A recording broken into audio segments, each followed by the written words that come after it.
Inigo Pascual?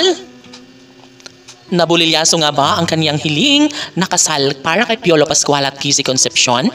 OMG! Hindi naman siguro. Yun lamang ay isang pakiramdam.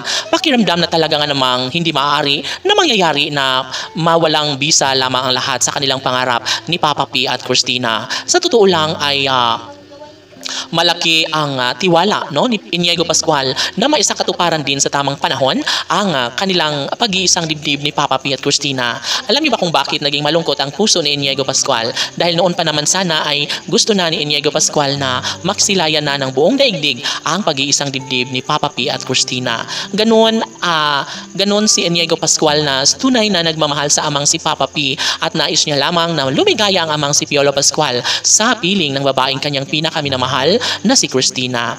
Of course, si Inigo Pascual ay hindi papayag na walang mangyayari sa kanyang pagtitiis at paghihintay sa relasyong tunay ni Piolo Pascual at Kissy Concepcion. Ito na siguro ang pinaka magandang pangyayari kung mismong si Piolo at Kissy ay magkakatuluyan. Siguro nga umano ay wala nang mahihiling pa si Inigo Pascual sa puntong ito. At syempre, magiging happy na rin ang kanilang mga taga-subaybay na araw-araw na umaasa at nag-aabang sa update sa tunay na relasyon ni Piolo Pascual at Kissy Concepcion. Kahit sino ay walang papayag na magkahiwalay si Piolo at Kissy. Mas maigi umano na kahit matagal pang mangyayari ang kanilang kasal basta't sila pa rin ang tunay na magkatuluyan ay sapat na ito para sa taong bayan. Hindi pwede na basta na lang na isiwalat ni Inigo Pascual na wala ng pag-asa pa na mangyayari sa kanilang pagmamahalan. Well, ito ay isang adikain na talaga nga namang pangarap ni Inigo Pascual na sana'y huwag naman mabura ang tunay na nararamdamang pagmamahal sa mga puso ni Papa P at Christina dahil tila isa itong pag-asang hindi kailangan pang ipagsisigawan ni Piolo at Kissy.